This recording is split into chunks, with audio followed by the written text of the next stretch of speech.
Hello, my dear friends. How are you doing? Hope you are having an amazing day and not having to deal with drama. Ready for new stories I have for you today? Let's go to the first one. And don't forget to listen to the end of the story, guys, to hear my insights. Enjoy the stories. And don't forget to like and subscribe. And of course, don't forget to leave a comment. Years ago, my daughter, Sarah, 37, had a fling with a man she met on a trip. She got pregnant with twins, decided to keep them. She has been a single mom since. She's always been flaky, but she is a great mom and the kids have a good stable life. Lately, the twins, Ben and Matt, 11, had been asking a lot about their biofather. They're curious, but Sarah refuses to speak of him. She only says their time together was brief and she really didn't know him. Matt and Ben want some of those DNA kits for Christmas. They're kids, but I know they're serious on this search. I told Sarah this is going a bit too far, and she needs to be open with them. Throughout the years, I've tried to encourage her to contact him for the kids' benefit. After arguing for a while, she admitted she is afraid he will reject them. What if he doesn't want to know them? She doesn't want to put the kids through that. I said he's not a 20-year-old broke college student anymore. He is a homeowner, has a stable job. He even fostered a little girl that had no place to go. I think he could be a good father to the kids if you gave him a chance. She asked how did I know all that, and I told her the truth. I hired a private investigator to look for him the moment she told me she was pregnant, and I've been keeping tabs on him ever since, just in case she ever changed her mind. She was furious, told me I had no right to do that in the first place, and asked me to leave. On the way out, the twins begged me to tell them everything and send a message to their father for them. I'll admit I was upset. At home, I sent him a message telling him all. I tried reaching out to Sarah and the kids, but they ignored me for days. He must have contacted Sarah because she called yelling at me that I went over her head, and this wasn't my decision to make. I told her the kids deserve to know where they come from. Besides, they're his kids too. My son is mad at me too, saying I handled this all wrong.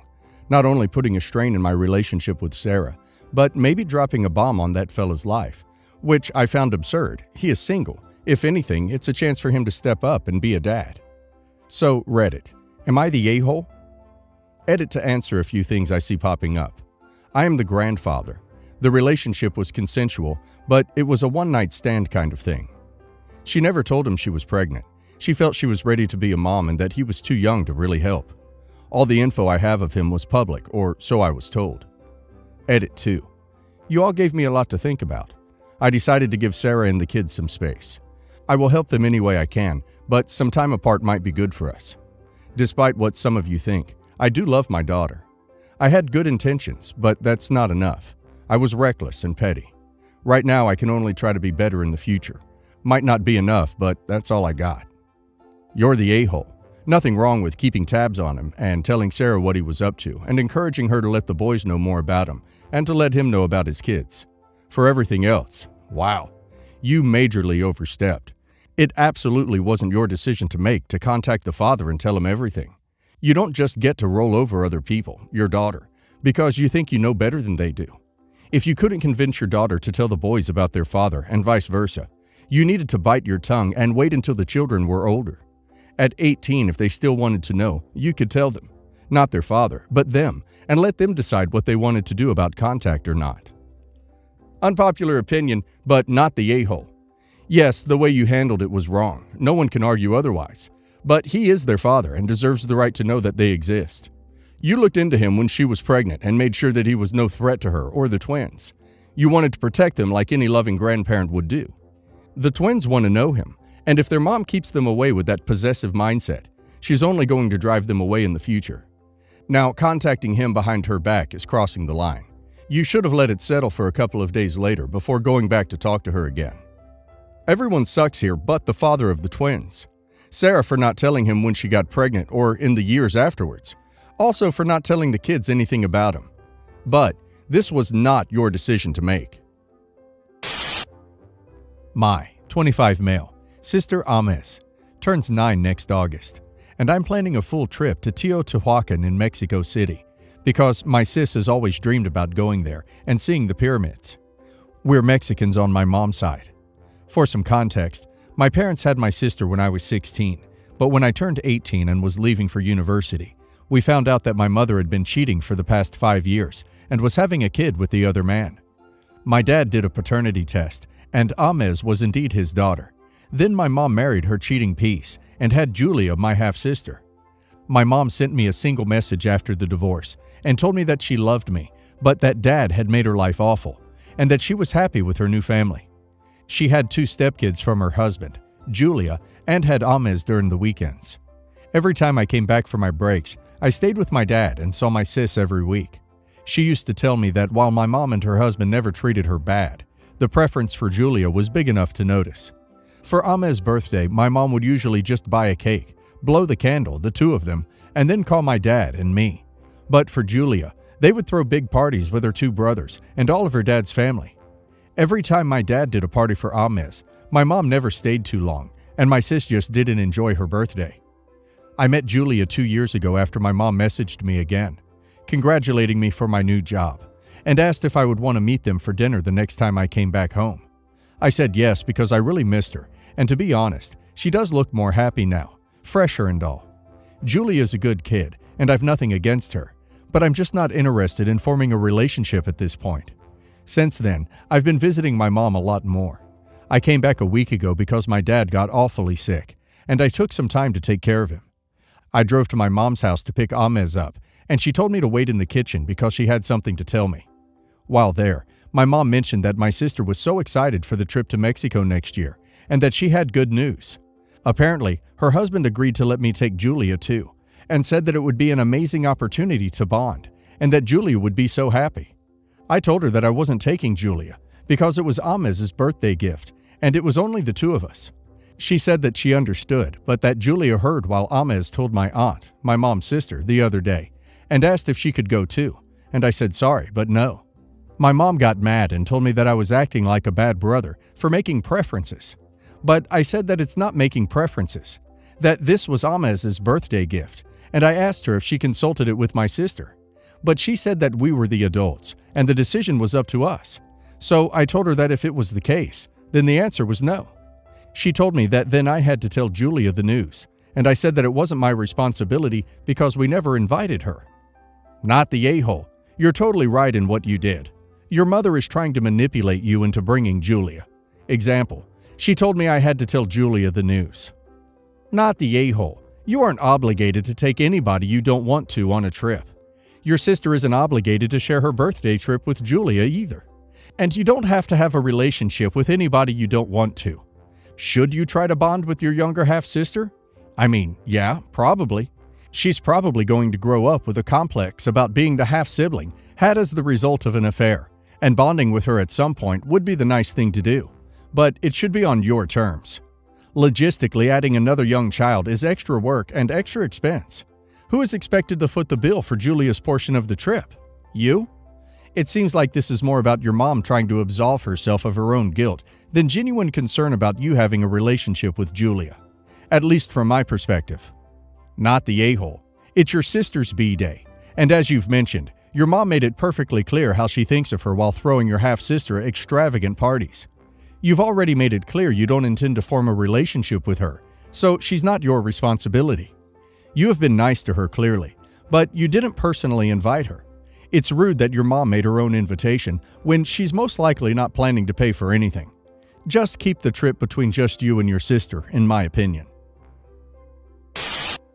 My ex, male 49, and I, female 39, have 2 beautiful children together, female 11 and male 10. We were never married. Ex is now married and he has 2 children, male 8, male 6, with his wife Katie, female 32. My current husband, male 40, has 2 children, male 9 and male 7, from a previous marriage. They live half the time with us. My children live full-time with us. I hope it wasn't too confusing. I just wanted to provide details about our family. I want to say that we all get along fairly well, or at least we try. I run my own business and I make a decent living. Thing is, my ex's wife has been hinting for the longest time that I treat her children differently from my children, and even from my stepchildren who, according to her, not even related to me. With treating them differently, she meant money-wise, because I can't understand what else it could be. I've made sure that my children have good relationships with their half-siblings, and they love them very much. They're great children. This became obvious last weekend when Katie called me livid, saying that I was mistreating her children. Her youngest had his birthday, and since I know he loves Cobra Kai, I sent him a Miyagi-Do t-shirt, which according to my daughter, he was very happy about. Katie, however, was livid because I always buy expensive gifts for my children and stepchildren. I told her that her children weren't my responsibility, but that my children and stepchildren are. She and my ex are, however, and children should live by what their parents can afford and provide. Well, she was even angrier, called me callous and vindictive, so I ended the conversation. I haven't answered her or my ex, and I don't want to read their messages because from the little I read, they're both very angry with me. I still don't think what I did was wrong, or what I told her was wrong, but I don't know. It got me thinking and wondering. So, am I the a-hole? Not the a-hole. It's wonderful that you work at having a positive co-parenting relationship with your ex and his wife. But his family is not your family, and you are not responsible for his children with his wife. It was exceptionally generous of you to get their child anything at all for his birthday, and my mind is blown that they think you didn't do enough. Maybe you should draw them a diagram to show them what you are and are not responsible for. I'm kinda confused. Why does your ex's wife expect you to take care of kids that aren't yours, let alone his? How is providing for your own children wrong? Realistically, you didn't even have to gift her son anything, considering he isn't your kid or your stepkid. So why exactly is she mad? I think when she met my ex, she thought he was the one with the money and was expecting a totally different life. I don't know, just speculations. Not the a-hole. You have no relation to these kids. You are not their stepmother. They are your children's step-siblings. Other than encouraging a positive relationship between the sets of children, which you are doing, you have no responsibility toward your ex's children. My daughter C is graduating college and has a limited amount of tickets. I have been with my partner for over 10 years. He has practically done everything for her and her sister Jay because they have a deadbeat dad who has not contributed anything to their education or anything else. My partner, on the other hand, has done everything a father should do for them. When C started to drive, he got her a car. When she started college, she went to college with a Jeep Wrangler, just to show the things he has done over the years. Now to the issue. Since C only got 6 tickets for graduation, she said it would be her sister J, my mom, her 2 best friends, K and J, her adopted godfather, F, and myself. A few days ago, we found out that J could not attend. So I was like, okay, M, my partner can go. Now today she sent me a text saying she does not want him to go. She wants her adoptive godmother to go. Now understand, I have nothing against the godmother. The godparents are wonderful people. They are actually her sister Jay's godparents, but they treat her as their goddaughter too, because just like her father, her godparents are deadbeats. Now, the problem is she is telling everyone how effed up of a person I am for telling her to invite M to her graduation. So we've argued about this, and she thinks I'm wrong for being upset. But the reason for me being upset is more that I'm disappointed in her for not respecting someone who has done so much for her. Example, cars, vacations, and money. He has treated both my kids as if they were his children. C is 22, lives at home, and only pays her and my cell phone bills. She had moved out when she was 18 to live with her boyfriend. Things didn't work out, and she moved back home, so we redid the basement for her. She has her own space. My partner M built everything for her. Today I was so upset, I told her I'd give her 6 months to start paying rent or move out. So am I the a-hole for feeling this way? Edit 1. When she found out one of her BFFs could not attend, she told me and we discussed M attending, and she said yes. At first she did not want my mom to go. She wanted M to go. Then she changed her mind to my mom. So when her BFF could not attend, and she said M could, and now she changed her mind again. 2. They have a good relationship, and no, he is not a perv with my kids. 3. Found out from my younger daughter Jay that she asked him not to go because he would just sit there quietly. He is a lot older. 4. Her paying her car insurance was discussed many times, but she never paid anything. Rent was discussed also, and she asked for another year. I just made it 6 months after this disrespect. You're the a-hole. Your partner wasn't uninvited. He just wasn't invited in the first place, and you tried to invite him with her tickets. If you want to punish her for wanting to choose who goes to her graduation, that's your choice, but don't be shocked when she moves out and has low contact with you. You're the a-hole. She had limited tickets. She can choose whoever she is closest to. Obviously, your boyfriend doesn't make her top 6. Guilting her with rent is an a-hole move and will damage the relationship she has with your partner. Rent shouldn't be used as a punishment. This is hard.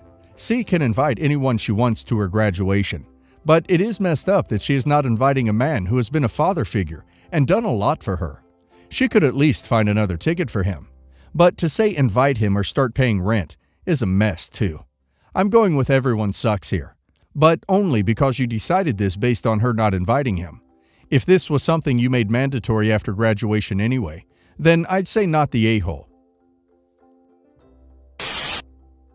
I have 5 brothers and 4 sisters-in-law. I get along with 3 of them wonderfully, and the 4th one just okay. No beef or anything, until now. She just isn't as social as the rest of us, and keeps to herself a lot. We have a family group chat with us siblings and spouses that she doesn't participate in much, but I know she reads everything. Also, I live in a touristy area that is getting ready to amp up for the year. I posted in the group chat that my in-laws were taking my daughter to another state to visit family, and how excited I was for her to go, but also how excited I was for the alone time. I took my daughter to meet my in-laws and stopped for food on my way home, with the plan to open all my patio doors, enjoy the breeze and sounds, and watch TV all night. I get home and drop the food on the counter, go into my bedroom to put my PJs on. I hear someone banging on my patio doors, and I walk out of the bedroom, and it's sister-in-law number 4, with 3 other women that I don't know. They have suitcases and are all trying to open my door. I go to one door and open it slightly and ask, "What's up?" And my sister-in-law says that when she saw I was going to be kid-free for a few days, she decided to plan a girls' trip and come keep me company. I say, without asking if I wanted company, because I don't. One of her friends says, "You didn't make sure this was okay?" Sister-in-law says, "We're family. I don't need to check." To which I reply, "Oh, no, you absolutely should have checked, because I would have told you no." Sister-in-law says, "Well, we're here now, so let us in." I say, "No, that's okay. I'm not up for company, especially 4 of you." Sister-in-law says, "But you have 3 guest rooms." I reply, "No, 1 is daughter's room, 1 is my office, and 1 is a guest room for invited guests, which you are not. Please go away." Then I closed the curtain that I had put up mainly for decoration, and I wasn't even sure if they would cover all the windows. She knocked on my patio doors for about 15 minutes before they left. I blocked her on everything so I could enjoy the night. My brother called and asked me what happened, and I told him. He said that his wife had told him that I invited her. After me asking him if he really thought I was the kind of person who would invite 4 people to stay with me when I didn't know 3 of them, he just said he would take care of it. She's now very mad at me and is telling anyone who will listen that I embarrassed her in front of her friends, and she's never going to forgive me. Pretty sure I don't care though. I just wanted to enjoy my extended weekend alone. So, am I the a-hole for not letting uninvited guests ruin my extended alone weekend? Not the a-hole. Who invites themselves and their friends to someone else's house without asking for permission from the homeowner? She was way out of line, and she embarrassed herself. Not the a-hole. Wow, what a bizarre invasion.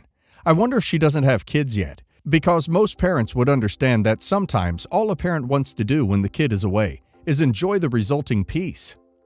Not the a-hole. And I would have immediately called the brother she's married to and asked him if he knew this was happening. Let him call her and deal with the annoyance, and be right there with you in terms of, "I can't believe she pulled this crap."